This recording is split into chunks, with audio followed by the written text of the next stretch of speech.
Donc, la question suivante. On va peut-être d'abord comprendre la situation.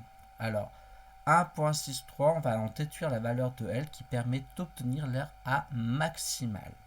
D'accord? On va identifier le vocabulaire inconnu. Donc, déduire, ça signifie tirer une conclusion ou une solution à partir de faits d'observation, de raisonnement ou d'informations préalables. C'est un processus logique où l'on parvient à une réponse ou à une conclusion en utilisant des informations ou des principes déjà connus. On va reformuler la problématique. Donc nous, on veut trouver la valeur de L en utilisant les informations ou les équations fournies précédemment pour déterminer la valeur maximale de l'aire du polygone CTEFC. Maintenant, on va pouvoir analyser le problème. Donc on va faire l'hypothèse ou des conjectures. Pour déterminer l'équation du second degré f de x que nous avons résolue, nous avons commencé par utiliser l'équation de calcul de l'aire qui nous donnait une aire maximale de 15,625 m². En résolvant cette équation, nous avons obtenu x est égal à 1,75. Comme la valeur de L qui permet d'obtenir l'aire maximale dans l'équation de l'aire en fonction de L.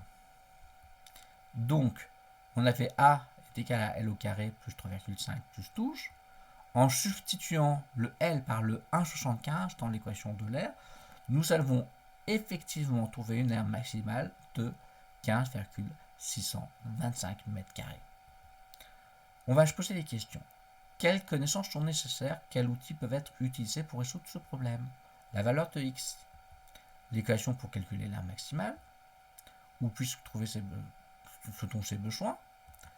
Dans la question 1.3, nous avons obtenu l'équation moins L au carré plus 3,5 L plus 12. Ensuite, dans la question 1.6, nous avons établi le lien entre l'équation fx du second degré et l'équation maximale A est égal à moins L au carré plus 3,5 plus 12 qui est égal à 15,625 m².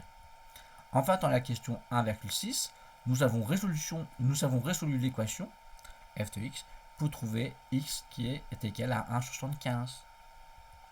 Ainsi, en combinant les résultats des questions précédentes, nous avons maintenant toutes les informations nécessaires pour comprendre la relation entre l'équation f de x, l'équation de l'aire maximale en fonction de L. Maintenant, on va faire la mise en pratique de la démarche. Donc, on sait que x est égal à L. Dans l'équation de l'aire donnée par A est égal à moins L au carré plus 3,5 plus 12. Nous pouvons maintenant calculer l'aire, sachant que on va remplacer L par la valeur x 1,75. Donc, on va faire moins 1,75 au carré plus 3,5 plus 1,75 plus 12. On va faire le calcul. On va obtenir 15,625. Le résultat est donc obtenu correspond bien à l'aire maximale donnée dans l'énoncé de la question 1.6. Le résultat est donc cohérent. En conclusion, en utilisant la méthode des équations du second degré, nous avons déterminé que la valeur de L qui permet d'obtenir l'aire maximale, A max, du polygone CTEFC est égale à 1,75. En substituant cette valeur dans l'équation de l'aire, nous avons trouvé l'aire maximale donnée précédemment dans la question 1.6, qui est de 15,0625 m². Cela nous confirme que notre approche est cohérente et que nous avons correctement identifié la valeur de L qui donne l'aire maximale du polygone. Maintenant, la proposition de rédaction, vous allez voir, ça va être beaucoup plus simple. Sachant que x est égal à L et que l'équation de l'aire est donnée par A est égal à moins L au carré plus 3,5 L plus 12, nous pouvons maintenant calculer l'aire. En substituant L par sa valeur, x est égal à 1,75 dans l'équation de l'aire, nous obtenons donc A est égal à moins, entre parenthèses, 1,75 au carré, plus 3,5 multiplié par 1,75 plus 12, et ça nous donne bien 15,625 m². Donc en utilisant la méthode des équations du second degré, nous avons déterminé que la valeur de L qui permet d'obtenir l'aire maximale A max du polygone CTFC et L est égal à 1,75.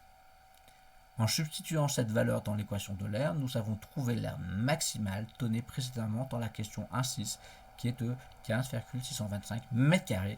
Cela confirme que notre approche est cohérente et que nous savons correctement identifier la valeur de L qui donne l'aire maximale du polygone.